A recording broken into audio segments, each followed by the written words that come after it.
Obviously, I like to ask people, how did they get involved in their roles, and what actually led them to explore this? Yeah. Yeah. So with me, what inspired me was I lived my own childhood trauma growing up. So childhood trauma, with the root of it, right? You see depression, anxiety, complex PTSD, simple PTSD, which is from a trauma that you experience, but it's still like it's can get rooted in there. Um, Substance use, it's a huge one.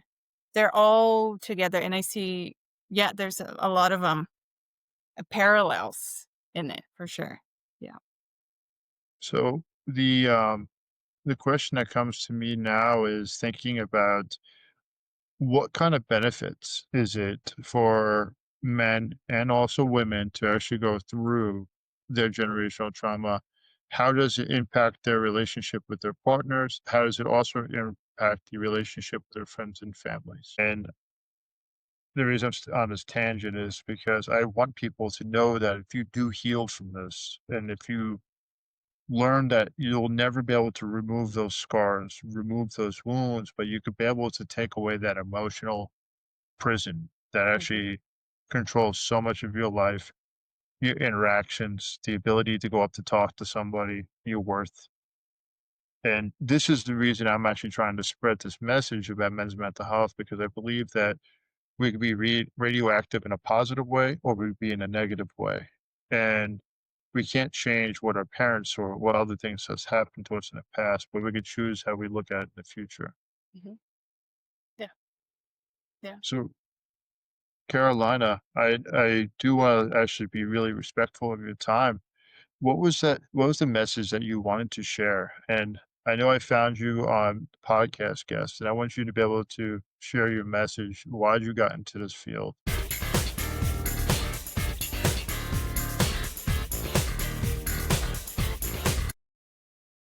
Good afternoon. I have the pleasure of speaking to Carolina Bracco. She is a licensed clinical social worker.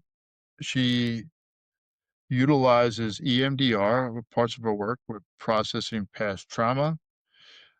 She enjoys helping out adult children of dysfunctional families and individuals with childhood trauma. She is a certified, like I said, EMDR therapist. Welcome. Thank you, Will, for having me here. How was your day so far today? It's been good. Having a busy day, but it's good. It's great doing something I like to do, seeing clients and just enjoying. And yeah, how about you? I love what I do. I love the work that I get a chance to do for the VA. I really appreciate being able to jump on this podcast with different people. You know, it's just been it's a blessing to be able to have this privilege to do this. Yeah, absolutely. Thank you for having me here. It's an honor to be here and talk to you and speak to other people. So obviously I like to ask people, how did they get involved in their roles and what actually led them to explore this? Yeah. Yeah. So with me, what inspired me was I lived my own childhood trauma growing up. I grew up in a dysfunctional family, grew up with a lot of domestic violence, emotional neglect, emotional abuse, and I was lost when I was a kid. I was just lost, and I thought I was the problem. There was a lot of shame that I was dealing with.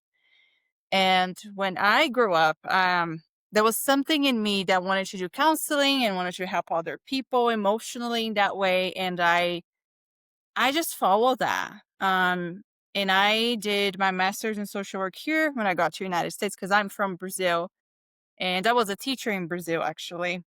And I noticed, just to step back a bit, I noticed my students also dealing with a lot of emotional issues, and they would come to me and talk to me about what was going on, how are they feeling. And so I leaned more into that space of helping others in that capacity, psychologically, emotionally, spiritually. So, um, I listened to that, calling inside. I was like, okay, I can start over here in the United States. I can have a master's degree, and I did it. I jumped in, and it just felt right, and I started doing this work as a therapist, and it's just rewarding. I like to help other people going through their stuff that I've been through too, and now I know how to get out of it. I know I have the tools that I use with myself, and I can explore that with them and help them take their little kid that's hurt out of the past to the future with them, and doing that therapeutically, it's just so rewarding. It just feels good to do what I'm doing. So you were talking about being a teacher in Brazil. Did you ever notice the way that the emotional reactions between the boys and girls? And what was the big differences of the way that they expressed them? Yeah, that's a really good question. Yes, I noticed that uh, with boys, right, they were more how do I say this? They were more shut down, and there's a lot of reactivity, and but they didn't know what they're feeling, so there was a lot of shutting down or reacting with anger, outbursts of anger, um, right. And with the girls was a lot of anger coming out too, but I noticed that there was more sadness coming through. So both of them have basically like the same issue, but they responded differently. That's what I noticed. Yeah. Did you did you ever notice that, for instance, like boys acting out with anger and girls acting out with sadness? Like, do you ever notice that some people have more compassion to the sadness than they do the anger? Yes. Oh, yeah, I noticed that. I absolutely, that's something interesting because anger, right? We're taught um, that anger is bad. Um, I noticed that there's this big misconception of anger, that anger is destructive. There's violence, especially like I grew up in a very violent environment. So to me, it took a while for me to understand that anger is not evil. That anger is a feeling that we all have. And how can we express in a way that's constructive, healthy, instead of violence? And anger is not all, it's not violence, right? And I noticed that trait of being more, it's easier to be more compassionate with sadness or other emotions than anger because we're afraid of it because of our upbringing. Yeah, because I noticed, so I used to be an angry little boy, and I've I've shared before on this podcast talking with different individuals. A lot of times it's guys that have had similar traumas as me. And I used to act out in anger. But at the same time, and the more that I've actually delved into the research, I feel like it's a baby cooing. And since they're actually acting out, they're getting some type of being seen and heard. And a lot of times it's just being shut down.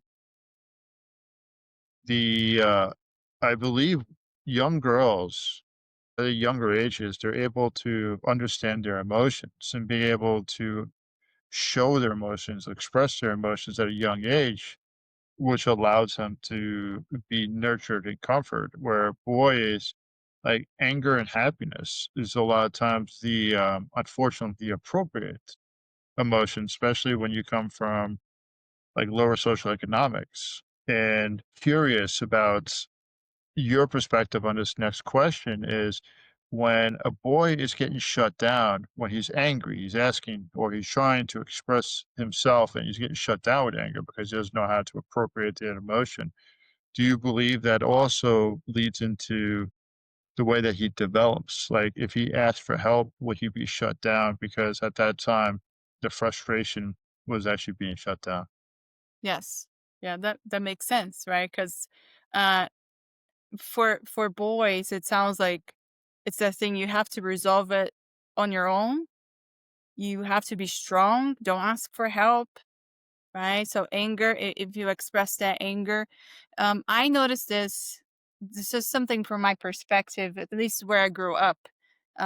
Anger in boys was actually people. How do I say this? People, my family, the other families, they would brag about it. So if you're an angry person, oh wow, you must be, a man. Like that's a way for you to show your masculinity. At least that was when I grew up. But there are other there of course there's other things involved, like, yes, if you express your anger, you're shut down because I have the power. For example, the parent, right? Like I have the power. You're not allowed to express your anger. But I am in a way. So that gets shut down, and the kid, like, there's two aspects that I noticed, right? Like if you express yourself, you get shut down. And if you act out anger, that's the only emotion you get to have. That's something I noticed. As an adult now, actually doing the clinical social work, and when you're doing I don't do you do CPT by any chance, cognitive processing therapy? I'm familiar with it, but I don't do that. Alright, with your talk therapy background, when you're engaging with, say, a woman and then or a man or a person that is also could be either, and when you're actually engaging with them, like, when they shut do you notice a certain trend as adults? Do women shut down the same way as little girls do and boys shut down the same way? And if it differs, how so? Yeah, really good question. Yeah. What I notice with girls, right? Like, and even women as an adult too, it's like anger comes out as they shut down. I notice that there's some shutting down there. With guys, there's a little bit more like out, right? Like being patient, um, maybe letting that outburst a little more. But I actually, yes, I mean, this is interesting because I've also seen women struggle with that too, with like some emotional regulation. Some women can yell, right? So I think it also depends a lot on your trauma, the kind of trauma you have, what happened. But there's some difference in that too, for sure. What kind of, obviously, you have emotional trauma, you have verbal trauma, you have sexual trauma, you have physical trauma as children and growing up. Do you see certain characteristics being acted out when they are starting to really develop a process or even graze the wounds? And what is something that you will do to self-soothe them or help them learn how to self-soothe their own behaviors? Yeah. So for every emotion, right? So if they're experiencing some sort of anger, so there's many tools we can use. Mindfulness, right? Observing, noticing that you're not that anger, you're not that thought, you're not that destructive thought that you're having about yourself. Noticing that, and as an adult, noticing that kid inside. So whenever you have a trigger, whenever you're feeling some trigger feelings coming up, notice, okay, my inner child is up. I'm here. The inner child's here. Right. The inner child is that part of the brain that gets activated, the amygdala part that gets, yeah, it's like a smoke signal. It gets um, alerted whenever there's a danger. So notice that that kid is there, and okay, my inner child is here, and let me notice and let me take care of her. Let me take care of him in a way that is soothing. For example, starting with mindfulness, let me take a breath. Let me just notice that this is a trigger coming up. And this trigger, this emotion, it belongs to the past. Um, with childhood trauma work, I usually tell my clients, this is what you're seeing is the past. Like all that you're seeing right now, the triggers, the anger that you're feeling, it's coming from the anger that you felt in the past when you're trapped there, helpless, feeling helplessness and alone. So that traces you somewhere back there. So there are many ways to soothe it, but I would say that looking at yourself as a kid, like recognizing that that child is up and like, oh, okay, where is this taking me? How can I soothe myself by bringing some sort of mindfulness to it? And I know it's hard, but switching to that loving adult self that you are, so you can give that loving kindness to yourself in that moment whenever you're feeling. Anger, for example. So with me, my understanding of anger is usually like a secondary emotion. It's an emotion of control, sense of power to regain the reins.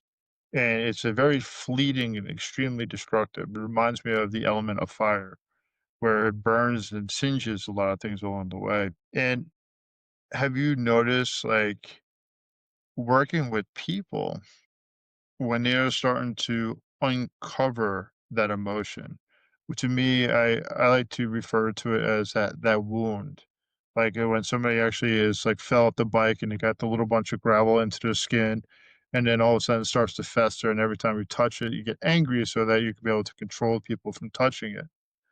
But being able to clean it out, how do you help people when they're starting to feel motivated to, get ready to clean out the wound? Because you can't clean it out, but how do you prompt people to? That's a good question too. Yeah. So noticing that can be a protective pattern, like you said, right? Like this is anger is a secondary emotion. Underneath that, it's helplessness. It's a way to control the outside because you feel out of control. You feel that helplessness, and you. How do I say this? Just noticing that you just need that compassion, right? Like even if you are angry, I would prompt you to really take a breath and notice that kid that is hurting and dropping into your heart and letting that child know that you're here because compassion and empathy they heal, right? I'm wondering if that is something I think about. Like this is this is the medicine for a lot of the traumas, having that self-compassion. So prompting to look at yourself differently, right? Usually, so you, like for example, the anger is coming out because you're trying to protect yourself somehow, and you're directing that anger um, because you feel out of control. But if you really step back and see that child that's angry, right? Like, what would you say to an angry child? It's just they're they're having lots of feelings, and that's how they could communicate. They don't know how to regulate yet. And having that compassion, I think that's something so important. Self compassion towards yourself. So self-compassion is huge. I also look at delaying the gratification of trying to get out of that discomfort, of really trying to control your id, what Freud talks about. And also teaching a person within to be able to say, yes, I'm experiencing this. These are real emotions. These are emotions that I have not harbored or I have not touched in a long time, but they're also in the past. Do you do any type of grounding exercises or like very somatic awareness to be able to interpret, like, they do this in DBT where two truths can be happening. You can be in the present and you can also be feeling in the past. I have found to do more of the somatic of like the touch, you can do the emotional freedom technique and stuff. But what are some of the techniques that you do to help people really understand, like, hey, this is part of me. I understand this and I love it. I know I'm asking very similar questions, but a little bit different about teaching like some of these resources or self-soothing techniques that a person can do. I see. Yeah, totally. I like the somatic work to regulate the nerve system. I usually ask them to tap here in this part of the chest. There's a bone here. So you can tap, do some tapping there. That usually helps. That activates the nerve system, the part of the nervous system that helps you to calm down. And I think something else too that you can do is like putting, I mean, I think you're gonna be in camera, but you can do this in your on your face and like just really drop it down, like do like you're patting your face in a way. And for some reason, if you do this for let's say 5 times, it does help you to regulate. You feel more alert. Uh, it works for me every time. I do this patting on my face, and it just helps. For some reason, it's touching the nerve system. It's soothing it. And another thing too, the karate chop, you can do this here, and then the other part here too. Those can be really helpful because you touch points in your nerve system that helps for soothing. But we do this together, breathing, and I ask them to also notice both feet on the floor. It helps them to feel okay. There's earth is like holding me. I am feeling I'm grounded. I'm here now, even though my feelings are valid. I'm here. And um, another thing that I noticed that works really well too is to notice the room, and I play with the senses. So finding five things that are play with colors, five things that are blue. You look around and you notice what's blue. Oh, the book, my notebook. And you play around, just playing with colors. Five things are blue, four things are yellow, three they're red. So you play with colors in that way. It helps you to just be in the moment, or your other senses, like five things that you can see, four things that you can touch, things that you can smell, two things that you can touch. Sorry, taste, right? And you can take one breath, so you can play around your senses like that too. It can be very, very helpful to ground. Yeah, it's wonderful. They actually talk about how when you do your sensory, it brings you right back to the present. It's one of the better ways to do it.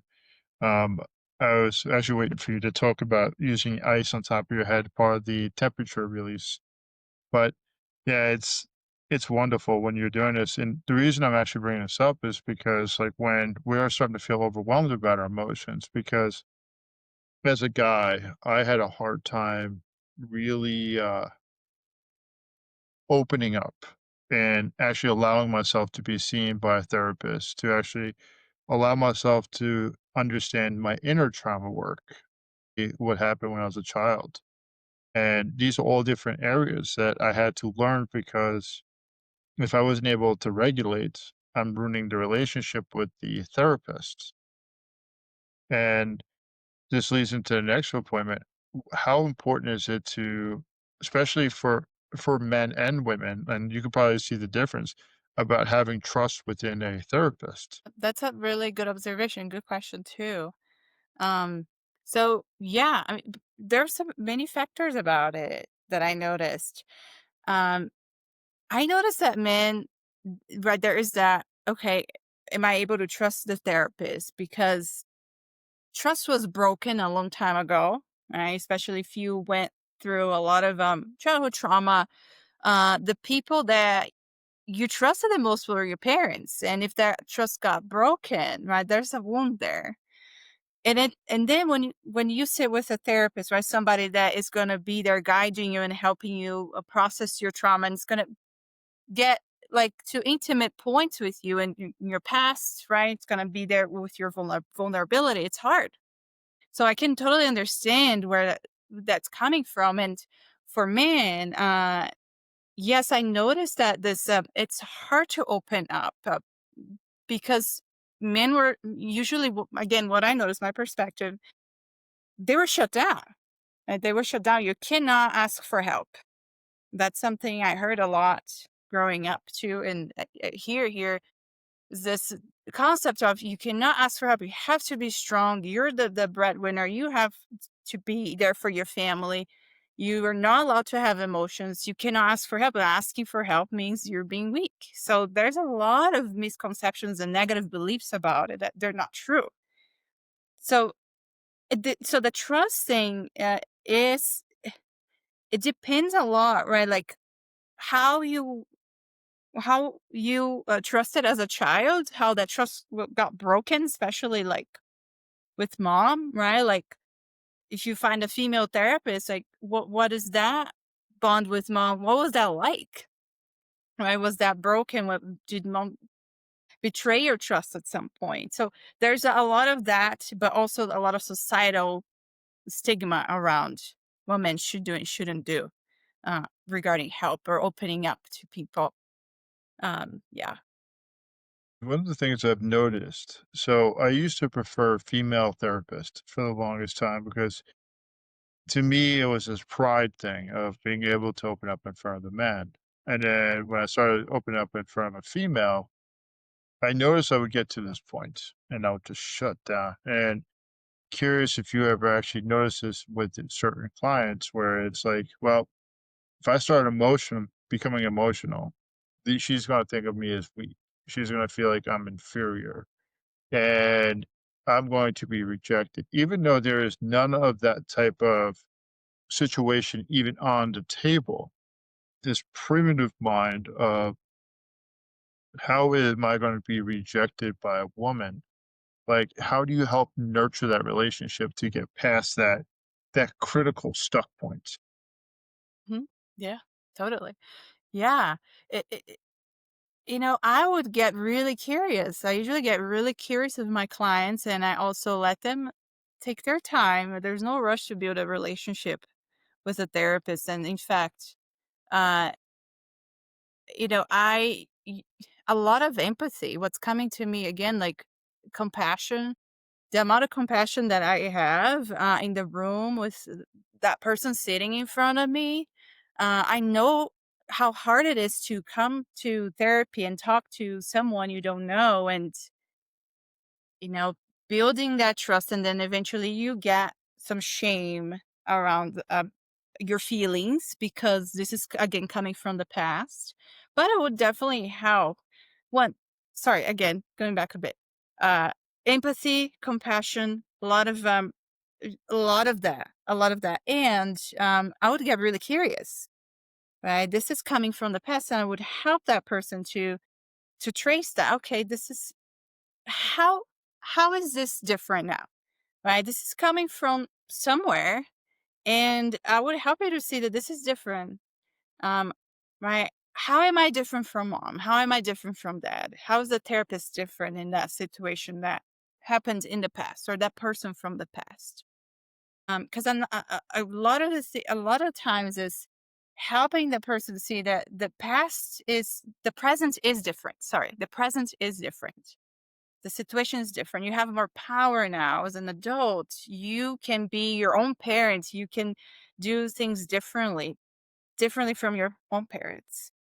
So helping them see the difference can can help too. How often do you see co-occurring disorders within people with generational trauma? And for the people that are unsure about co-occurring disorders, it's like having substance abuse with PTSD or having bipolar and anxiety, and looking at different ways that you're going to approach a situation of, especially say if a person has severe PTSD and then they're also drinking, which one are you trying to help out first? Anyways, Which one? Sorry, you asked me which one I'm trying to no, help out first. no. Sorry. Well, I was saying, how often do you see people with co-occurring disorders from generational trauma? Yes. Sorry about that. Yeah, totally. I see that. Yeah, a lot. It's a pattern, right? Because it, I notice it's not only one thing, right? It's one diagnosis. It's a lot of other things going around it. So childhood trauma, with the root of it, right? You see depression, anxiety, complex PTSD, simple PTSD, which is from a trauma that you experienced, but it's still like it's can get rooted in there. Um, Substance use, it's a huge one. They're all together, and I see, yeah, there's a lot of parallels in it for sure. So the question that comes to me now is thinking about what kind of benefits is it for men and also women to actually go through their generational trauma? How does it impact their relationship with their partners? How does it also impact the relationship with their friends and families? Yeah. So the benefit of doing the work, generational trauma work, uh, is for you to be, if you have kids, for example, right, for you to be that parent, the different parent for your child, to be a better version of yourself, even if let's say you don't have kids, regardless, right? It's for you, for your own healing, for you to be um, that person for yourself, right? That healthy person for yourself, for you to build that healthy connection with you and other people. Um, I would say the benefits are a lot of them. You can, right? Like you want to be peaceful. You want to be able to be more mindful and present and connected to the world, and just be without so much weight of that internal critic in your head. And right, like there's a lot of self-esteem. So having a better self-esteem, knowing yourself is a big one too that I noticed. Some people when they start doing this work is that they know more about them, and that helps them to build their confidence and helps them to just feel more like their true self. Like, okay, this is true about me. What is true about me and what's not? So knowing yourself in this process is a lot of benefits to it. I do want to get into more of your expertise, the EMDR. How have you seen that been able to free people from the past to be able to move forward? Yeah, yeah. And also, then the next question is, you can follow up is, how does EMDR work? Yeah, it's good. Good questions. So I'll start with how EMDR works.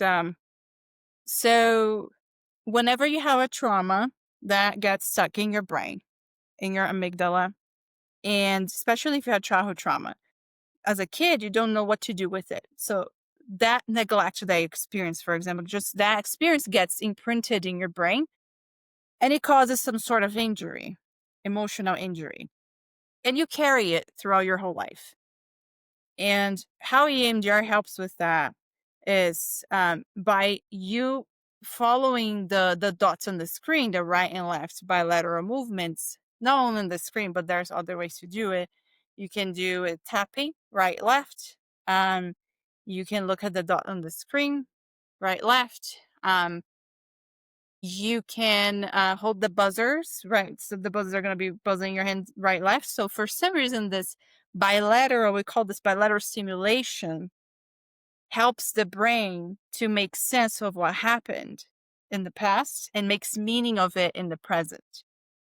So as you start noticing the bilateral stimulation, you start getting insights of what happened to you and what the future can look like. I mean, the present self is very important. Like, what is what's my life right now? What does this experience taught me, and how can I move forward?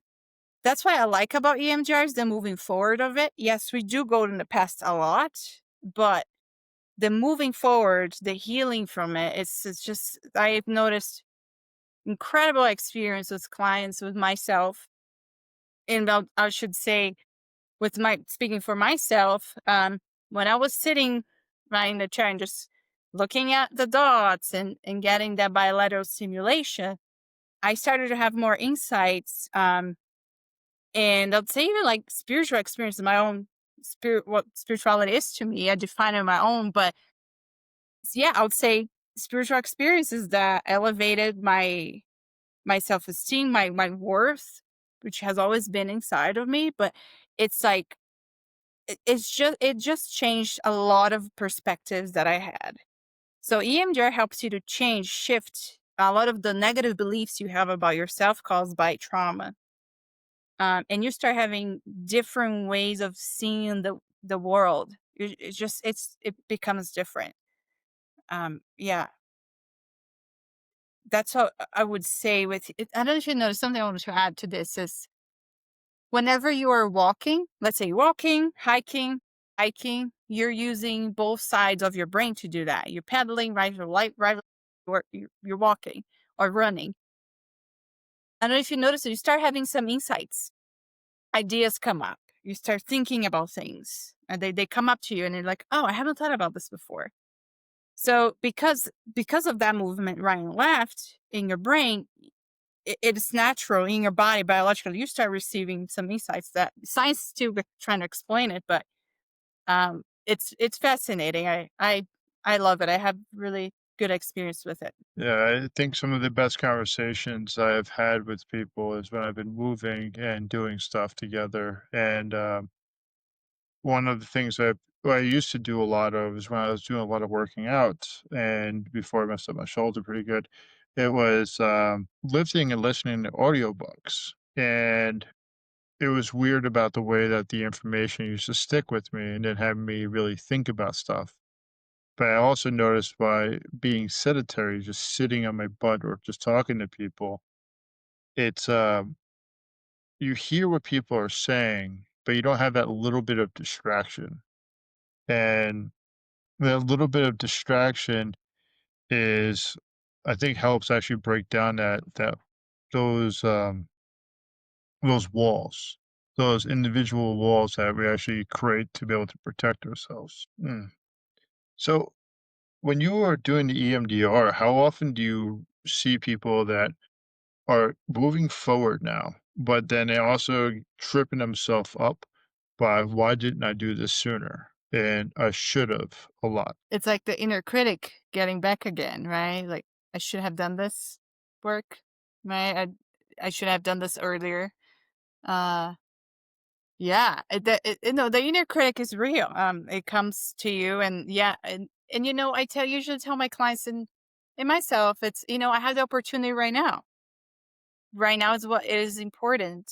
Moving forward, it is now the present's all I got, and this is an opportunity that you're having right now. So let's work with that. I believe every day is an opportunity to be able to grow, to be able to change. And one of the things I've seen in my work as working as a peer specialist is, and even in my own mental health journey, is actually get stuck on identities and getting the worst part about it is when we are not really relying to stay under trauma to create the behavior to be able to flee, but sitting in the unknown journey and actually feeling it. Some of the things that I noticed and I've witnessed within myself and other people have this ambivalence, but they don't always know how to phrase it. When a client opens up to you and says, "Hey, Carolina, I'm feeling really good, but is it really awkward to move forward?" I was hanging out with my friends, and something that they said used to be triggering to me, but I didn't know what to do, and I just felt off. What is some of the insights that you would be able to give to a person that is in that ambivalent phase? Yeah. Yes, I really like that question. And it's very common. It's very common. I see that a lot. Uh, I still get curious about it, right? Like, is that a feeling of, okay, let me step back a bit. So get curious about it. But what's coming to me and what I usually do is, I noticed that because they've been in this pattern for a long, long, long, long time, it's solidified. Right? But when we do EMDR, when we do the work, it feels like, well, I'm letting go of this. Right? This is also like dying inside of me. It's hard to let go of things. As humans, we don't like grieving. We don't like to let go. It's normal, but uh, and that's a new identity that it's emerging, right? So it's scary. And I usually validate that for them. Like validate that it's scary. And what would you so moving forward, right? Like what would you lose and what would you gain with this?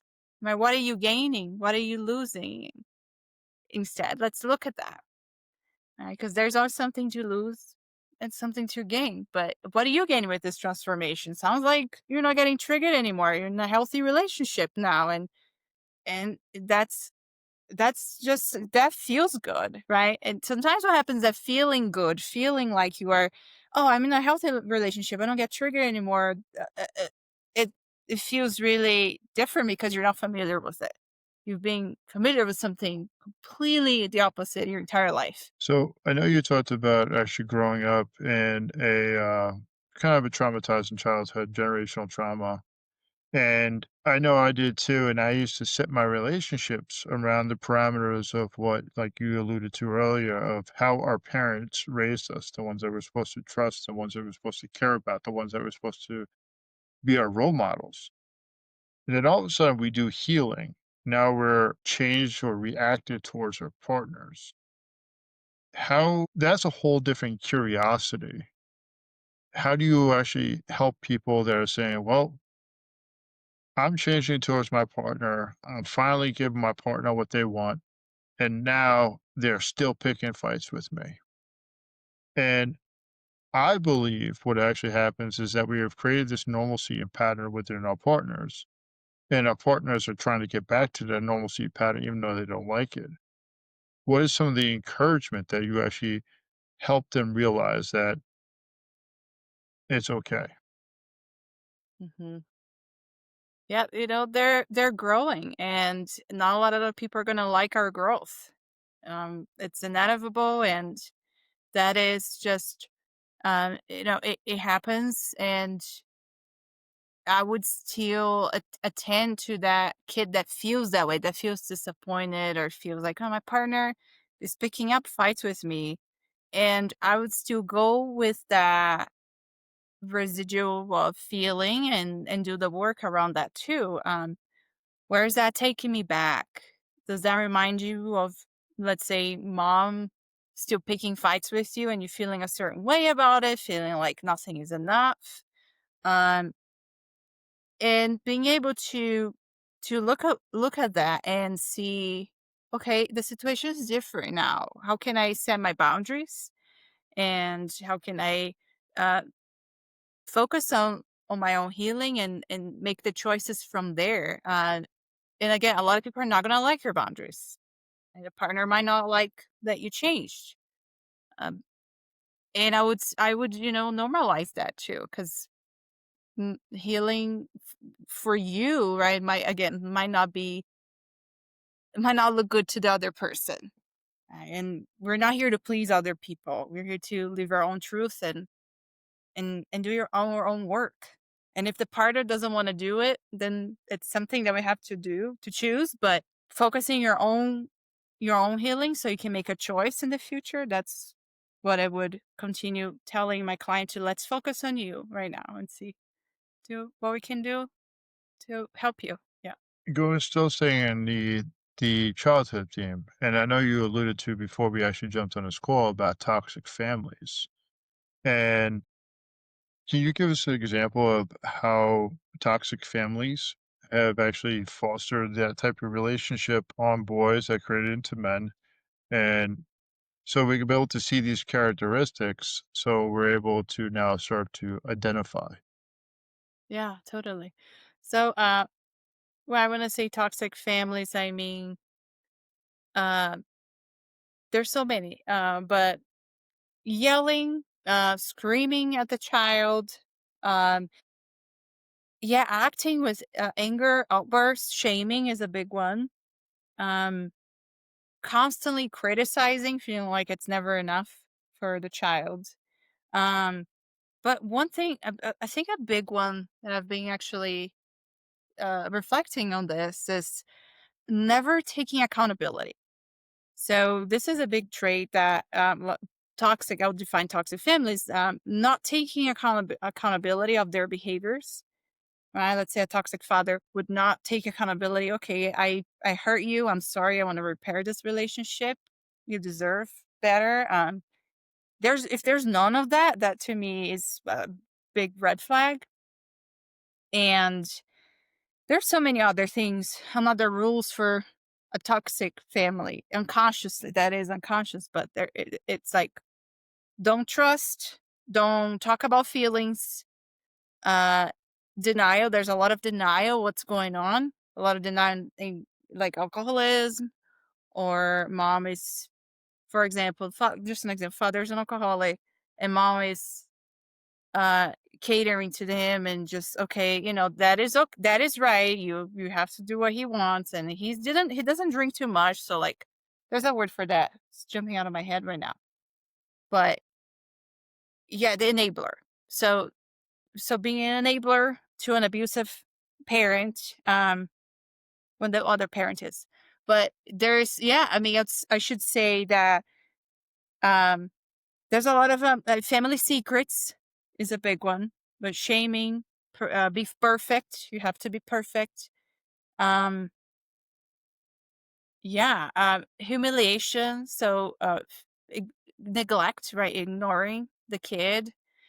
Um, and besides other stuff, right? Like we know sexual abuse, verbal abuse, domestic violence, physical abuse, but the emotional manipulation, right? Guilt tripping. If you don't do this, you don't love me. You have to please me.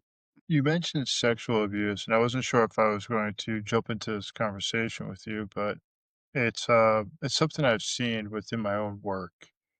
And it's I've noticed that boys are more sexually abused than I have ever thought in my life.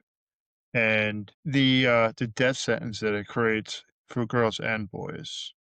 And maybe I'm being a little bit too harsh with my verbiage, but I have actually seen where they were molested as children to sexual abuse, and then they get sexually abused as adults. How come that happens so frequent, especially in boys? Mm, mhm. Yeah, that's a thoughtful question. Yeah. How come that happens with boys? That is a good question, actually, because I noticed that for both. In my years of experience, I noticed both of them, and it's sad. It's sad that that happens, and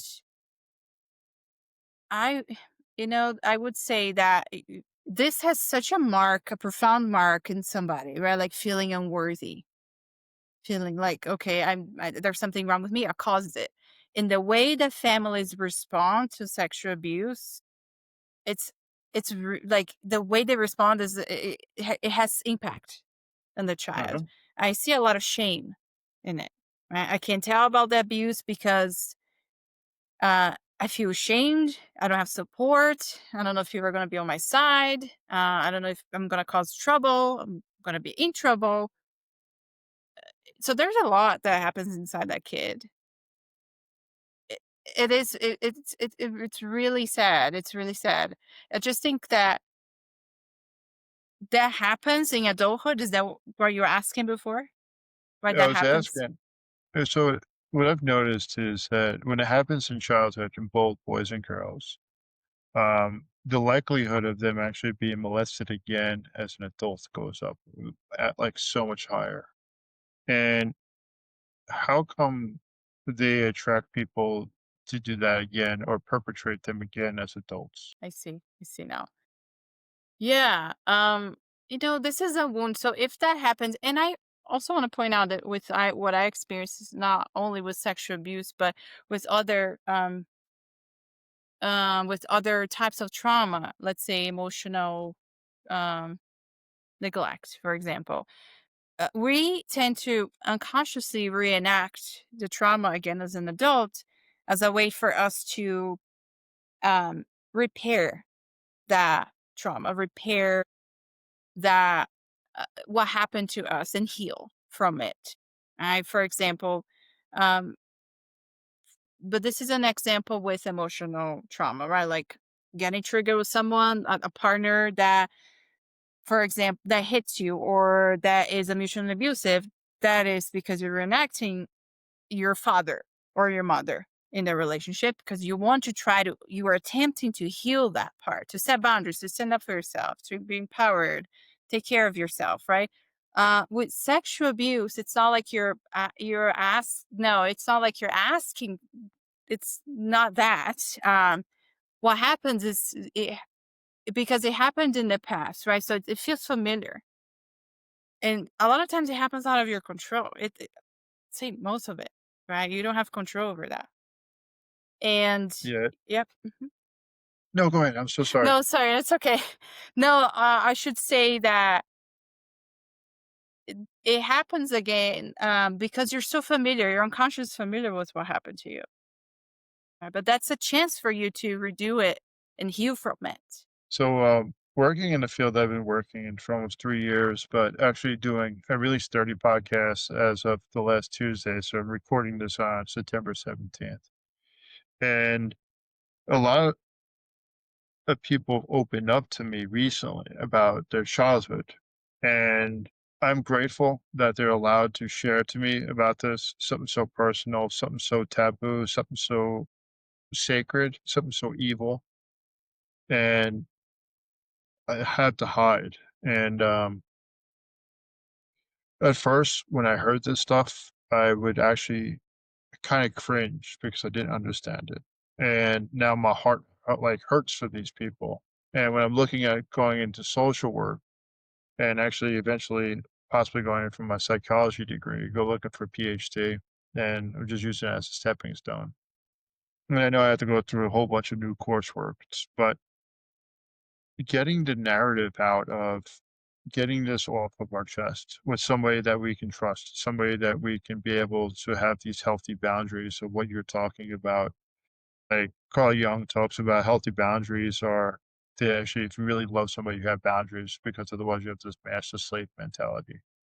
And what I've seen with women and with guys, I've seen it, and I use the word death sentence, but it's not truly a death sentence. It's just this hard ability to be able to connect, to be able to enjoy somebody's time and company, and even ruins their partnership. And what I've noticed though, with some of my friends that actually shared with me, and then when they got therapy for it, the intimacy changed between them and their partner into a healthy one. And it actually was bringing light. And the reason on this tangent is because I want people to know that if you do heal from this, and if you learn that you'll never be able to remove those scars, remove those wounds, but you could be able to take away that emotional prison that actually controls so much of your life, your interactions, the ability to go up to talk to somebody, your worth. And this is the reason I'm actually trying to spread this message about men's mental health because I believe that we could be radioactive in a positive way or we could be in a negative way. And we can't change what our parents or what other things has happened to us in the past, but we could choose how we look at it in the future. So, Carolina, I do want to actually be really respectful of your time. What was the message that you wanted to share? And I know I found you on podcast guest, and I want you to be able to share your message, why you got into this field, and just a little bit more about you. Yeah. Yeah. So, what I want to share is that it, there's so many things coming to me. But what's the option, right? Like, what is the option left if we don't do the work? If you don't find help, what's the option? I mean, we have choices, but we can do the work, and even if it's a long term thing, but we can get through it with doing the work and feel lighter on the other side. Right. I know, for example, doing EMDR can be really hard because you're going back there in the past, you're seeing the images again, you're feeling the feelings again. Any kind of healing work is going to feel heavy. So, whenever you get through that, there is a light in the end of the tunnel. You feel lighter, you feel different. So, I would say just for people, right? Like, keep doing the work, keep doing the work because you deserve it, right? Like that inner child, your inner child deserves a parent, um, and that parent is you, and a healthy parent, I should say, and that healthy parent can be you. We cannot change our parents. We cannot have no control over them. We don't have any control of what happened to us as a kid. But we can be different right now. There's a quote from Carl Jung that I really like. He says, "You're not what happened to you. You are what you choose to become." So really, looking at the past and moving forward with your present and future, right? Like your present self, your adult self, moving towards your future self with that kid from the past. So it's kind of like a an intersection from the past, present, and future all together. So moving all together, like grabbing that kid from the past with your present, always with your present, grabbing that kid, taking them out of there, and moving to the present, and moving forward with the future with them. Right? And it's a constant rescuing, doing the work and rescuing those kids out there and going forward.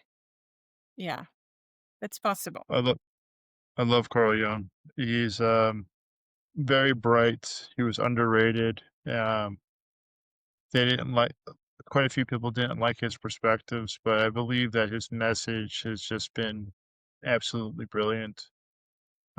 Understanding that we're just more than just flesh objects, and the way that his I still have to read more of his literature. The dude's one of the brighter guys I read, and he wrote the book, The Red Book, but since he wasn't able to fully convey his message, he drew the artwork.